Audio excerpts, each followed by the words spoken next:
স্তম্ভিত হয়েছি। কেন বলতে? ভালো লেগেছে। ভালো লেগেছে। তুমি এত ভাব জানো, আমার জানা ছিল না। না, আমার কাছে তুমি যে গান আছে। কেন? যেমন সেল বসা বেকারি কতগুলো আছে? সেল বসা? হ্যাঁ, সেল একটা আধ চলে না, আধ চলে। কারণ আমি তো বাড়িতে গেছিলাম না, এই জন্য আস্তে আস্তে একটু গন্ডগোল হয়ে গেছে। ও, তুমি বাড়িতে গেছো বলে তোমার বেকারিটার দাম হয়ে গেছে। পেটের দাম হয়ে গেছে। আমার শরীর কেন বাড়িতে গেল? শরীর পারমিট করতেছে না। ও, তাহলে তুমি গান গাইতে পারবে না? না, পারবো, কে বলছে পারবো না? ভালো পারবো। তাই বলছো?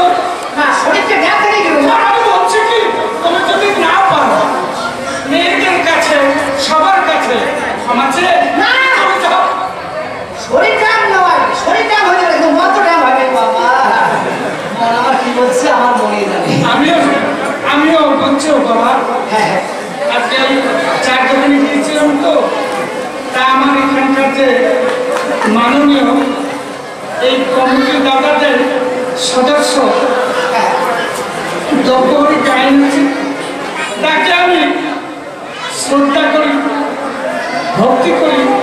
তিনি একটা কথা বললেন, যাই বাবা, আমি বললাম কি, আমি তো এখন কুষাণ গান করি না, আমার বয়সটা হয়ে গেছে।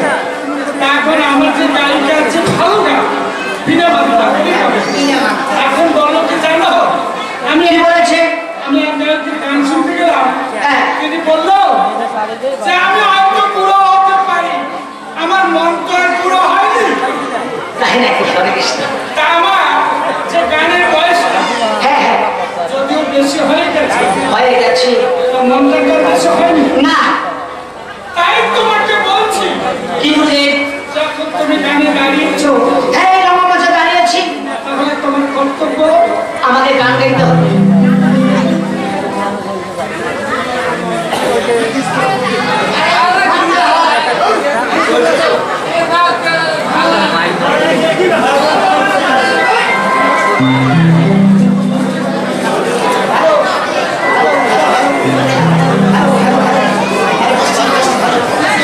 হ্যালো বাবা। হ্যাঁ, বলবে যাই হোক, আজ আমি এই গ্রামের ছেলে, গ্রামের ছেলে, এই পাড়ারই ছেলে, ছেলে আমাকে সবাই জানে জানে, চেনে। হ্যাঁ। হ্যাঁ। তা আমি এই রঙ্গমঞ্চে গান গাওয়ার মতো বা সবাইকে মন জয় করবার মতো আমার সে শক্তিও নেই, আমার জানাও নেই, বিদ্যাও নেই, বুদ্ধিও নেই। তবে হ্যাঁ, যখন আমাকে আশীর্বাদ করে আদেশ করেছেন, তাই সবার আদেশ নিয়ে, সবার চরণ ধুলি মাথায় নিয়ে যতটুকু পারি দুই একটি কথা এবং গান গাইব। তাই শাস্ত্র প্রমাণ করে দিয়ে গেছে, যেখানে হয় সাধুগুরুর আগমন, আর সেইটাই তো হলো মধুর। মধুরী বৃন্দাবন। হরে কৃষ্ণ। সাবাস, এই মধুর বৃন্দাবনে দাঁড়িয়ে হ্যাঁ, তুমি তোমার যে কাজ করে যাবে, আমি করে যাবো। আমার কাছে আমি করে যাবো। কেমন? তো উপস্থিত সাধুগুরু বৈষ্ণব এবং বাবা মায়েরা এবং আমার ছোট ছোট ভাই এবং বোনেরা, কুষাণ গান সম্বন্ধে আমি অভিজ্ঞ নই, অনভিজ্ঞ। যদি কোনো কিছু ভাষায় বা কথাবার্তায় যদি ভুল ত্রুটি হয়ে থাকে, নিজের ছেলে মনে করে, নিজের সন্তান মনে করে, আমার কাছে পা হাত ধরে ক্ষমা চেয়ে যায়। হারামজাদা। কি বললে? আমার কাছে ক্ষমা চেয়ে যাবে। বাহ! তুমি গান গাইবে, তুমি ভুল করবে, আর তারা এসে তোমার কাছে ক্ষমা চাবে। বলুন ধরে কেন ক্ষমা চাবে? ভুল করছো তুমি, তুমি ক্ষমা চাবে। আচ্ছা গুরুদেব, আচ্ছা বলো। এখানকার যে পরিবেশ, হ্যাঁ, দেখো এখানকার এত ভালো পরিবেশ, কমিউনিটিতে এত সুন্দর আয়োজন করেছে। কি করেছে? একদিকে মহিলা, অন্যদিকে পুরুষ, কোনো বন্ধ কোনায় কোনো চিল্লা হাল্লা নেই। না, যদি কোনো মহিলা যদি পুরুষের দিকে আসতো, যদি কোনো পুরুষ দাদা মহিলার দিকে যেত, তাহলে আমরাও কি বলতাম যে দাদা রে, আপনাদের জায়গা এদিকে নয়, আপনার জায়গা এইদিকে, দাদা দোবাই রে, দাদা আমার বলি তোমার ওদিকে বসে যাবে। হ্যাঁ, তাহলে বলতাম হ্যাঁ অবশ্যই। তো আমাদের চুপচাপ চুপচাপ করে বসে আছে, হ্যাঁ, আমরা শান্তভাবে বসে। শান্তভাবে বসে মহিলাকে হ্যাঁ, এটা আমাদের সালমানের অতুল্য। তো অথচ আমরা গান গাচ্ছে কারণ আমার হ্যাঁ, গান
সমাধান লক্ষ্য করে জানা কতটা সমাধান কতটা খারাপ করা দিয়ে পথ দিয়ে আগে আসে তোর করবে কি হয়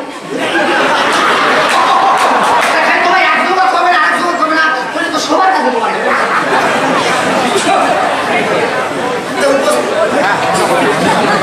উপস্থিত দর্শক মন্ডলী এবং আমার বাবা মায়েরা যদি কোনো ভুল ত্রুটি করে থাকি নিজের সন্তান মনে করে নিজের ছেলে মনে করে আমাকে ক্ষমা করে দেবেন এতটুকু আশা রাখছি বাবা হ্যাঁ তাহলে তুমি বা আমরা কেন দাঁড়িয়েছি বাবা? এই আসরে দাঁড়িয়েছি কুষাণ গান পরিবেশন করবো বলে। আজ আমরা এই রঙ্গমঞ্চে যাত্রা পূর্ব মুহূর্তে আমরা কুষাণ গান পরিবেশন করব। কুষাণ গান অর্থটা কি বাবা? এই যে অর্থাৎ লব আর কুশকে নিয়ে কুষাণ গান, তাই তো? হ্যাঁ গুরুদেব, লব আর কুশকে নিয়ে কুষাণ গান। কুষাণ গান হ্যাঁ গুরুদেব। আর সত্যকাণ্ড রামায়ণ ছাড়া কুষাণ গান হয় না। যদি সত্যকাণ্ড রামায়ণের কথা বলতে যাই তাহলে রাতটাও শেষ হয়ে যাবে, তাই তো? তা সেটা আমরা সংক্ষেপে কিছু বলবার জন্য গুরুদেব এই যে কুষাণ গান সর্বপ্রথম কে গেয়েছিল আর কোথায় গিয়েছিল? লব আর কুশ। হ্যাঁ হ্যাঁ এর জন্য তখন অযোধ্যা কি বলছিল জানো? কি বলছিল?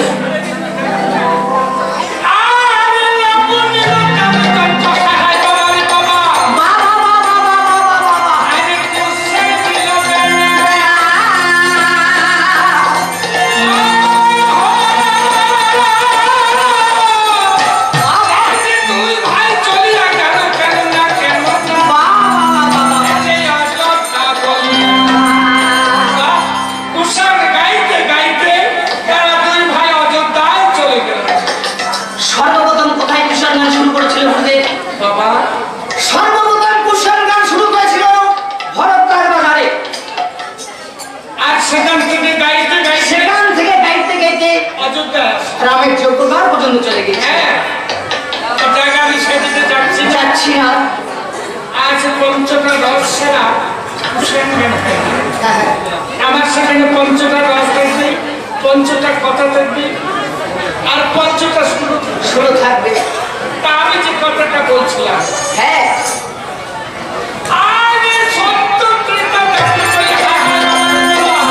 এই যে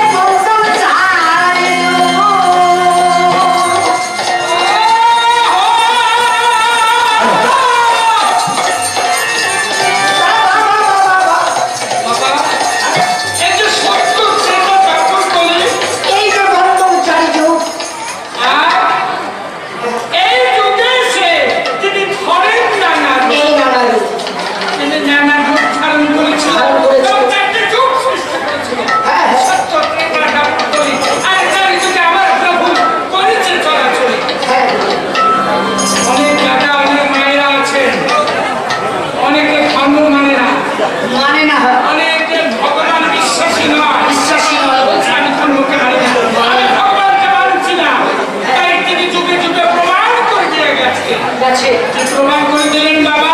কি প্রমাণ করেছিল? আমার প্রমাণ করে দিলেন বাবা। কি প্রমাণ করেছিল? এই যে সত্য যুগে ধরে এই যে নরসিংহ অবতার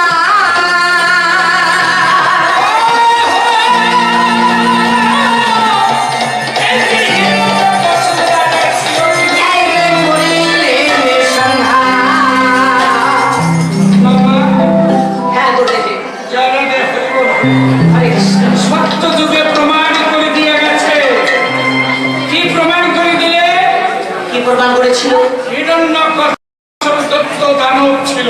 হ্যাঁ তিনি বলছে আমি ভগবানকেও মানি না, আমি ধর্মকেও মানি না, আমি কাউকে মানি না। আর একটা ঘোষণা করে দিয়ে যাচ্ছে, হ্যাঁ আমার এই রাজ্যে যে হরির নামে মুখারের মতো উচ্চারণ করবে, রীতি জপ করবে, তাকে আমি প্রকাশ্য দরবারে তাকে আমি শিরচ্ছেদ করব।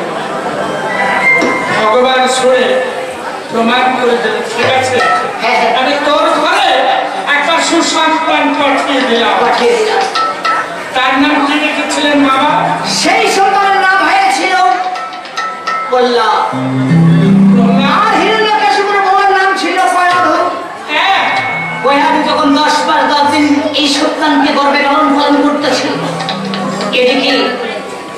জানো গুরুদেব? কি করেছিল বাবা? প্রহ্লাদের আমরা তো প্রত্যেকে বলি বাবা, এখন কিন্তু যুগটা অন্যরকম হয়ে গেছে। কেন? এখন সন্তান আগে বলছিলাম আমার 10 মাসে 10 দিনের পরে করে সন্তান দাতা হয় না। এরা কিন্তু 9 মাসে নেওয়া যায়, 8 মাসে নেওয়া যায়, পেটটা নিয়ে সিজার করিয়ে হসপিটালে পাওয়া যায়। হ্যাঁ, কি বলছো বাবা? এখন বৈজ্ঞানিকের যুগ, তারপর 10 দিন পূর্ণ করতে হয় না। এখন 9 মাসে পাওয়া যায়। তাই এদিকে যখন 10 মাস 10 দিন অতিক্রম হয়ে গেল, বেয়াদের গর্ভের সন্তান কি করেছিল? এদিকে এখন কি করবে? প্রহ্লাদকে ভূমিষ্ঠ করবে না স্বামীর মঙ্গল কামনা করবে? যদি এই প্রহ্লাদকে ভূমিষ্ঠ করে থাকে তাহলে স্বামীর মৃত্যু হবে। তাই গুরুদেব, আপনার যদি এরকম সমাবেশ হতো আপনি কি করতেন? বাবা, এদিকে সন্তানকে যদি পেটে চাপা দিয়ে মারা যায় তাহলে তিনি মহাপাপলুপ্ত হয়ে যাবে। আর এদিকে যদি সন্তান জন্ম না হয় তাহলে মহাপাপলুপ্ত তার সন্তান জন্মের স্বামী মৃত্যু। আর এদিকেও বলছে শাস্ত্রে, যে নারীর স্বামী নেই তার জীবন যৌবনের কোনো আশা নেই, কোনো দাম নেই। নেই। তবু কি করছে জানো গুরুদেব? কি করছে? তবু কয়া এত দুঃখ কষ্ট সহ্য না করে ভূমিষ্ঠ করলেন সেই প্রহ্লাদকে। আর প্রহ্লাদের যখন 5ম বছর হয়ে গেল তখন তাকে গুরুর পাঠশালায় পাঠিয়ে দিলেন। মহারাজ দাওয়ানকে ডেকে বলেছিল, জগদমন আর দেখতে দেখতে যখন আমার পুত্র 5ম বছর হয়ে গেল, এই মুহূর্তে তাকে গুরুর পাঠশালায় গিয়ে ভর্তি করে দিয়ে আসো। মহারাজের আদেশ অনুযায়ী প্রহ্লাদকে নিয়েছিলেন গুরুর পাঠশালায়। তিনি কি লেখাপড়া করেছিলেন বাবা? না গুরুদেব, কেন করেনি? ও লেখাপড়া করতে পারি। বলছে মাস্টার সাহেব, আমাকে ভালো লাগে না। তোমাকে কি ভালো লাগে? আমাকে ভালো লাগছে হরির নাম খানা আমি মুখে উচ্চারণ করবো, আর ওই হরির নাম খানা আমি নিজে জপ করবো। আমি হরির নাম ছাড়া আর কিছুই জানি না। তখন কি করলে? মাস্টার মশাই কি বলেছে? যেটাই হোক না বাবা বললাম, তুমি যখন এই হরির নাম ছাড়তে পারবে না তাহলে আমি তোমাকে লেখাপড়া শিখে মানুষের মতো মানুষ করতে পারবো না। চলো এই মুহূর্তে নিয়ে যাবো ওই তোমার পিতার কাছে। এদিকে হিরণ্যকেশিপুর মনে মনে দেখছে আর ভাবছে, ওই বললাম আজ অনেক দিন হয়ে গেছে, হয়তো আমার পুত্র লেখাপড়া শিখে মানুষের মতো মানুষ হয়ে হয়ে ফিরে এসেছে, কিন্তু আমি বললামকে পরীক্ষা করতে চাই। বাবা বললাম, গুরু মহাশয় তোমাকে কি শিক্ষা দিয়েছে তা আমি জানি না। বললাম আচ্ছা আমি তোমাকে পরীক্ষা করতে চাই, তুমি বলো তো দেখি কো। বাবা, তুমি কি বলছিলেন?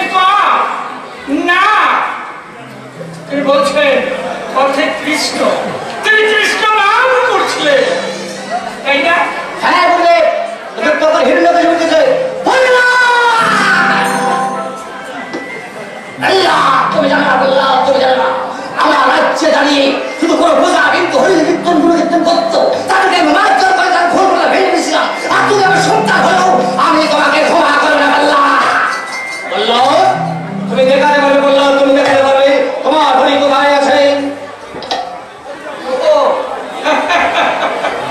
তুমি আমার হরিকে দেখতে চাও পিতা? হ্যাঁ দেখতে চাই। বললাম পিতা, ওই যে সামনে একটা পরিষ্কার দেখা যাচ্ছে, ওর মধ্যেই আমার প্রভু আছে। ঠিক আছে। বললাম এই হরিস্তম্ভের ভিতরে যদি তোমার হরি লুকিয়ে থাকে তাহলে এই মুহূর্তেই তোমার রাজবাড়ির হরিস্তম্ভ আমি আগে রাতে মেরে ভেঙে দিচ্ছি।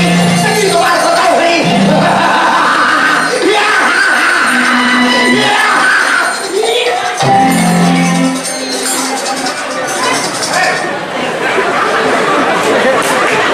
বাবা, হ্যাঁ বলছে, তখন কি করলেন? ওই এক রাত্রি মেরে হরিস্তম্ভ এই রাত্রি মেরে হরিস্তম্ভটা ভেঙে দিলেন। ভেঙে দিয়েছি। আর ভগবানের প্রভু কি করলেন? এই যে নরসিংহ রূপ ধারণ করে অর্থাৎ অর্ধেকটা নর আর অর্ধেকটা অর্ধেকটা সিংহ হয়ে ওই রাজাকে বধ করলেন। বধ করেছে। কোথায় বধ করেছিলেন? তাকে স্বর্গেও নয়, পাতালেও নয়, রাজ্যেও নয়, দিনেও নয়, দিনেও নয়, ঘরেও নয়, বাইরেও নয়। কোথায় বধ করেছিলেন? এই উলুর মাঝখানে বসিয়ে কি দিয়ে বধ করেছে? তাকে চূর্ণ বিচূর্ণ করে দেখলেন। কি দেখেছিলেন বাবা? তার ভিতরে তার ভিতরে হরির নাম আছে কি না? হ্যাঁ বলছে, খুঁজে খুঁজে দেখলেন।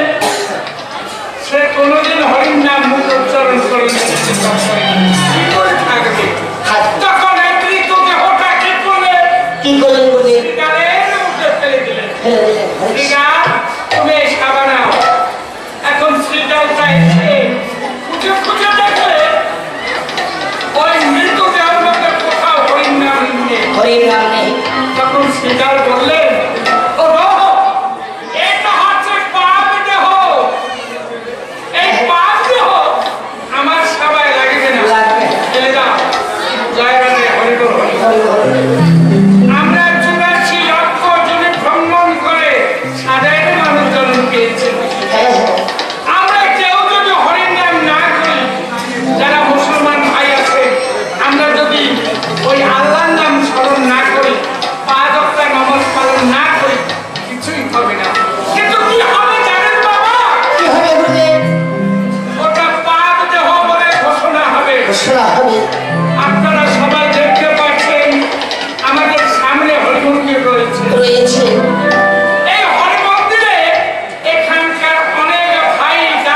সেদিন থেকে তোমার সঙ্গে আমার কথাবার্তা বলতে চলছে তাই গুরুদেব আজ তোমার বাড়িতে লেখা আছেন বলে আমি তোমার সঙ্গে বেশি কথা বলতে চাই না।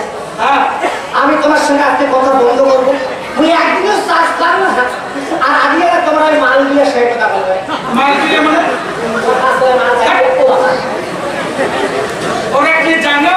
কি তুমি যেমন আমার ছাত্র আর ওরা হচ্ছে আমার ছাত্রী। ছাত্রী? হ্যাঁ, আর তোমার সম্পর্কটা হচ্ছে ভাই আর বোন। এই জন্য তো বলে কেন? আরে এত একটা পৃথিবী আর সম্পর্ক খুঁজে পাই না, কি সম্পর্ক ভাই না বোন আর সামনে বলে না বুঝে কথা বলার ভালো হয় কি খবর? শাড়ি জানতে কিন্তু না তুমি কি বলতে চাও বলতে পারো। এই যে রক্ত দিয়ে রক্ত করে রাখছে চিরদিন না জানা গেল আমি বিয়ে দিবে ভরা কেরাসিনের টিন কেউ বসন্ত কাল হইল লাল লাল লাল কেরা খুশিদের কথা বুঝলে কেমন দিলে বলবে সেই রকম সে কথা। কেমন কথা রে? এগুলো কি করছেন? রক্ত দিয়ে রক্ত করে রাখছেন চিরদিন। হ্যাঁ, রক্ত নিয়ে টাকা। আচ্ছা এবার আপনার ছেলের কথা দিতে টাকা দিয়ে বুকিং করে রাখছেন।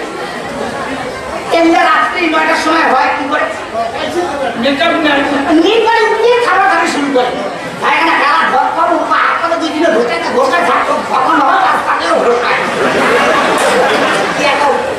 এই বসন্ত কালে বসন্তকাল হলো লালের লাল এই জ্যানবারে গান সাজাবে মেকআপ তুলিয়া থাকি দিয়ে কদিন সকালে উঠে মনে হয় একটা বিকেলটা হারি থাকবে রাতে একদিন তুই আমাকে কথা দিচ্ছিস?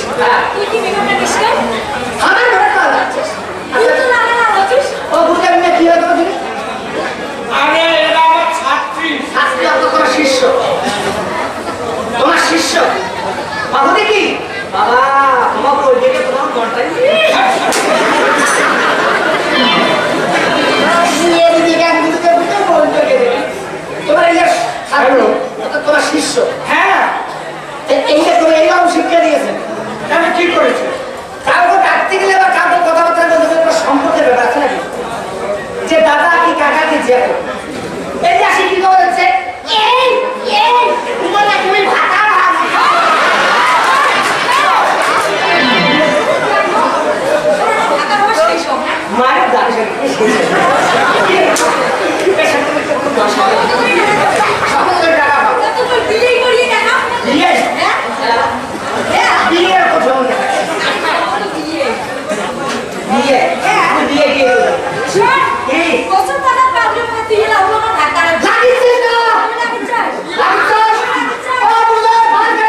কি ব্যাপার তুমি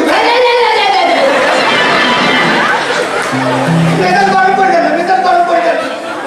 তোমরা তো কি করছো এবার? যে বাবার এবার মত থাকে না, বাবা থেকে দেখি তো কি হয়েছে। বললাম, এরা গান বলে আমি বিয়ে দিয়েছি, সেদিন পাওয়া যাচ্ছে। এখানে কি করা যাচ্ছে আমি? যে ওই সাধারণ সরকারি মধ্যে মধ্যে একটু দাবি হয়ে যাবে। কেন রে তোমার পাপ করিস? ভাত আছে, ওর ভাত আছে, ওর ভাত আছে। তা বুঝলাম, মতো শাড়ি দেওয়ার কথা না আমার। ওই তাহলে শোন, হ্যাঁ, কি হইল? ওই কোথায় কি করতে হবে? কি বলছে? নাগুরের শাড়িটার মধ্যে মধ্যে ডোর, কোনায় কোনায় ডোর, হাতি থাকি ডোর, তিন থেকে ডোর, আর তিন ভাই ডোর, আর তোমার মনে সোজা ডোর। হাতার যদি আছে তোর, পয়সা কেড়ে তুই নিয়ম।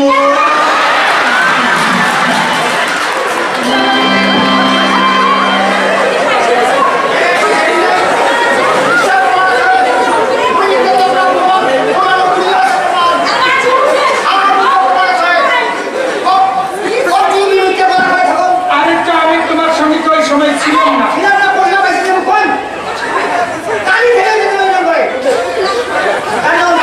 আসলাম পরশু দিন। হ্যাঁ তখন থেকে কাপড় কালি করতে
পারি না আর হিলে আমি খুশি করে পারি না কেন কোথায় কি করে দাঁড়ান হাতেও করে দিলুম সব কাজ করার মাঝে তাদের মিনিট হুক আর খালুমিলো পালুমিলো বেদিন জন্য নিয়ে দাদা দেখিলাম এই খোঁজটা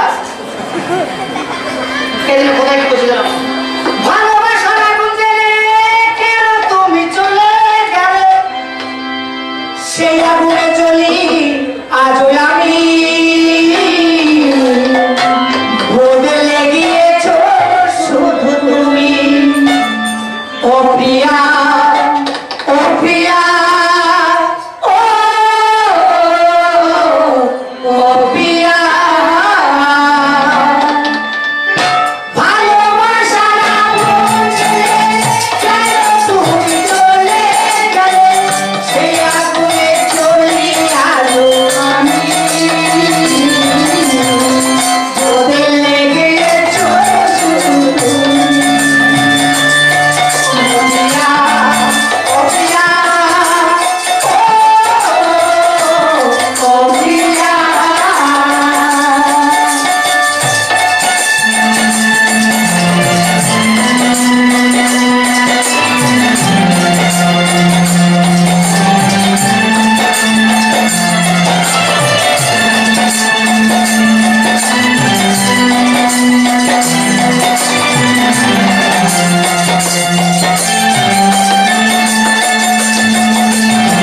তুমি তো বলেছিলে থাকবে আমার পাশে জীবনে দুঃখ যদি আসে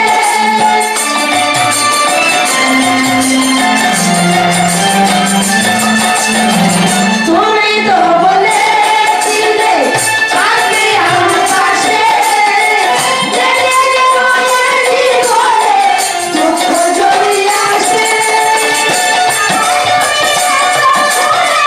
আমি ভাসি চোখের জলে আমায় তুমি গেছো ভুলে আমি ভাসি চোখের জলে একবার আসিয়া ও প্রিয়া ও প্রিয়া ও প্রিয়া ও প্রিয়া ও প্রিয়া ভালোবাসার আগুনে কেন তুমি চলে গেলে সেই আগুনে জ্বলি আজও আমি বদলে গিয়েছো শুধু তুমি ও প্রিয়া ও প্রিয়া ও প্রিয়া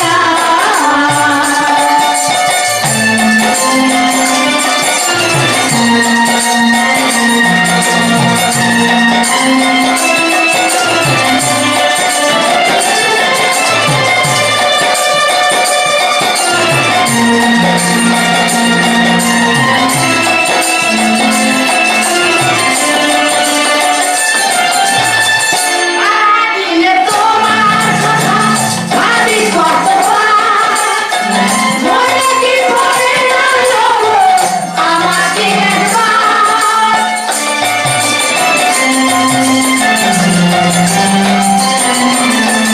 সারাদিনে তোমার কথা ভাবি কতবার মনে কি পড়ে না লোগো আমাকে আমার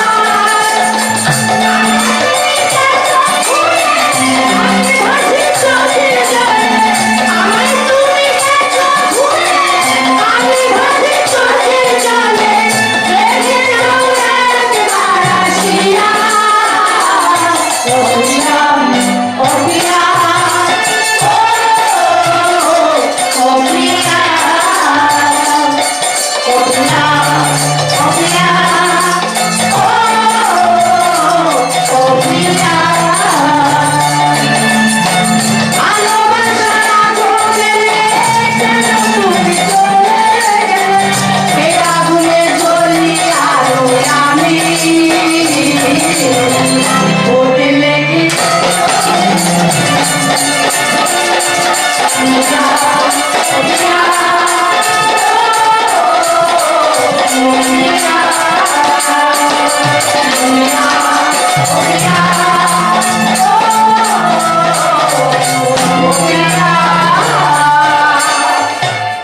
বাবা হ্যাঁ গুরুদেব। তোমার কথা শুনে আমার যে চারটে যুগের কথা আমি ভুলে গেছি। না গুরুদেব, বাবা হ্যাঁ, তাহলে আমার কয়টা যুগ আছে? আমার দুটো যুগ চলে গেছে, আর দুটি আছে। আর দুটো যুগ বাকি দুটি রয়েছে। যুগের কথা বলে কেননা বেশিক্ষণ সময় নেওয়া যাবে না। যাবে না, সবাই দর্শক বৃন্দ এসে বলেছে এসেছে। আজকে তবে একটা ভালো দিন, আমাদের প্রত্যেকের দিন হ্যাঁ, লক্ষ্মী পূর্ণিমা। লক্ষ্মী পূর্ণিমা। হ্যাঁ, আজকে লক্ষ্মী পূর্ণিমায় যদি আমরা ব্রত করি তাহলে গান শোনা আমাদের ঠিক আছে। হ্যাঁ, অনেক বাসনা। তাহলে আর কয়টা যুগ আছে? আমাদের দুটি যুগ রয়েছে। এখন কোন যুগ আসবে? এখন বাপুর যুগ রয়েছে। তারপরে যুগে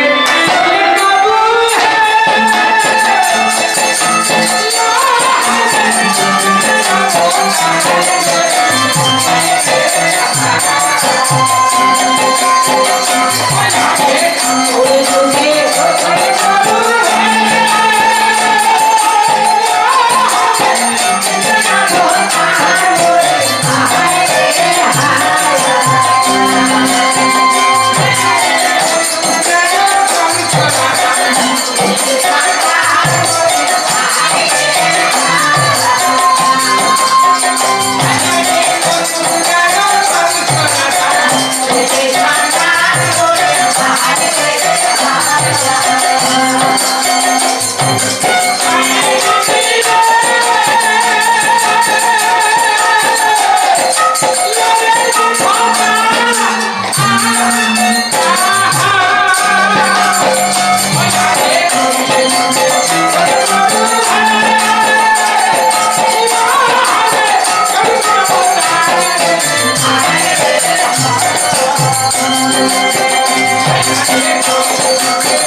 বধ করেছিল। তুমি আমি তো দূরের কথা। হ্যাঁ হ্যাঁ গুরুদেব। এই যে কলি যুগে ধরে নে প্রভু কেন না কেন না এই যে গৌরবে অবতার, এই যে ঘরে ঘরে হরিনাম কেন না বাবা রে বাবা। এই যে করিলেন প্রচার, কিভাবে হরিনাম কৃষ্ণ নাম প্রচার করে গেছে। কোন নাম ভক্তি লোকের উপর কোন নাম নেই। এই যে কার্তিক মাসটা পড়েছে ধর্মীয় মাস, এই নামে আমরা সবাই উদ্ধার হতে পারবো, তাই না বাবা? হ্যাঁ গুরুদেব। আমরা এখন বেশিক্ষণ সময় না নিয়ে সময় না নিয়ে চার যুগের কথা বললাম। তা তোমরা একটু যাও, ওদিকে তৈরি হও। হ্যাঁ, আমরা এখন আমার এই গ্রামে রেখে আমরা দেবো আসল ছেলে। এখন আমাদের শিল্পী গোষ্ঠী আসবে, আপনাদেরকে সবাইকে আনন্দ দিতে। কি আনন্দ দেবেন? এই রঙ্গমঞ্চে আমরা একখানা বই পরিবেশন করব। আপনারা সবাই মনে রাখবেন, বিজয় রায় রচিত নির্দেশিত একখানা গীতিবহুল